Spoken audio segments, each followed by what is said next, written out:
Всем привет! Мы, как обычно, говорим о разработке. И сегодня я бы хотела продолжить серию видео о стартапах, которые начинали свой путь с разработки MVP. Зачем нужен MVP? MVP нужен для того, чтобы правильно выбрать направление развития своего продукта и для того, чтобы не растрачивать бюджеты на решение несуществующих проблем или неэффективное решение проблем, что достаточно часто бывает в стартапах, которые избегали этапа MVP и сразу начали полноценную разработку продукта. Ну что, поехали. Сегодняшний мой список будет содержать бизнесы, которые начинали свой путь с простой email рассылки. Да, такое тоже возможно. И вот что это за продукты. И начнем мы сегодня с такого широко известного в узких кругах проекта, как Product Hunt. Product Hunt– это онлайн-платформа, на которой стартапы и компании представляют новые продукты и услуги для широкой аудитории. Платформа служит местом для поиска инновационных решений, сбора обратной связи от сообщества и привлечения первых пользователей или инвесторов, например. Сегодня, конечно, сложно представить, но его основатель начинал с простой email-рассылки. Он рассылал пользователям, которым было интересно получать оповещения о новых продуктах, e-mail о том, что на рынке появился новый продукт. И вот на сегодняшний день это онлайн-ресурс, который популярен по всему миру. Кстати, если вы никогда не пользовались этим сервисом, настоятельно рекомендую вам зайти и посмотреть. Там очень много интересной информации. Если вы когда-либо занимались стартапами, то, скорее всего, следующий проект вам хорошо знаком. Это AngelList. AngelList тоже начинали свой проект с email-рассылки. Таким образом, компания создала стартап-сообщество, а впоследствии и платформу, которая стала ключевым связующим звеном между предпринимателями и инвесторами. Кроме того, основатели AngelList вручную искали в сети проекты, искали инвесторов и организовывали им друг с другом встречи. Как видите, проектов, которые начинали свой путь с email рассылки, достаточно большое количество. Если вы решили последовать их примеру, я рекомендую вам найти в интернете онлайн-сервисы по рассылке писем, и таких достаточно большое количество. Есть MailChimp, есть его аналоги. Если вы хотите работать точечно с клиентом, и у вас прям их несколько, да, действительно, там пару, то, в принципе, для таких целей можно пользоваться и своим email-клиентом.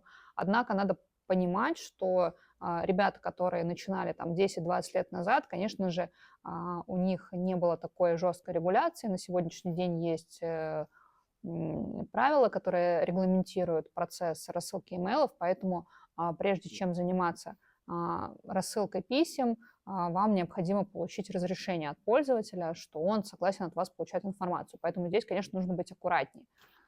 Так, ну что, следующий в нашем списке такой проект, как Groupon. И Groupon на сегодняшний день продолжает свою работу в Америке. Возможно, вы уже немножко начали забывать об этом проекте, но когда проект только запускался, он был достаточно на слуху, и из каждого утюга такое название можно было слышать. Вот, начинался этот проект тоже с email-рассылки. И, насколько я поняла, основатель Groupon в свое время работал в офисном здании, в котором работали еще 500 работников. Он собрал имейлы этих работников и осуществлял рассылку с информацией о скидках, которые доступны где-то вот в ближайшей локации. Это была такая первая версия MVP, вторая версия MVP тоже была собрана, я так поняла, основателем на базе WordPress. WordPress по своей сути, вот основа его, да, не какие-то там дополнительные плагины, а основа – это блог-платформа. И его базовый функционал позволяет просто добавлять посты на ежедневной основе.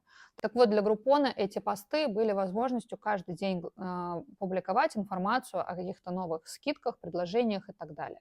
Как только пользователь интересовался скидкой, ему нужно было оставить свой email, и на его email приходил сертификат, который основатель Groupon генерил вручную.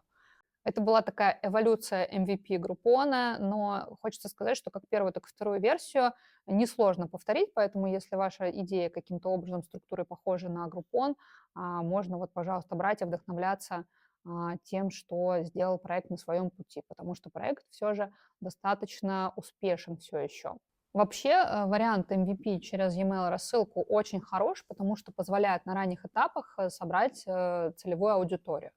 И имея целевую аудиторию, конечно же, вы уже можете идти дальше в разработку скажем так, более уверенно, потому что вы можете опираться уже непосредственно на ту аудиторию, которая впоследствии может стать вашими покупателями. Кроме того, это украсит ваш проект в глазах партнеров, инвесторов и так далее. Поэтому способ классный и недорогой. Пользуйтесь. Ребят, если вы собираетесь заниматься разработкой стартапа, напишите, пожалуйста, в комментариях, видите ли вы для себя возможным этап MVP и как он для вас будет выглядеть. Ну а я на сегодня прощаюсь. Спасибо большое, что смотрели мое видео. Ставьте лайки, подписывайтесь на мой канал, для меня это очень важно. И пока!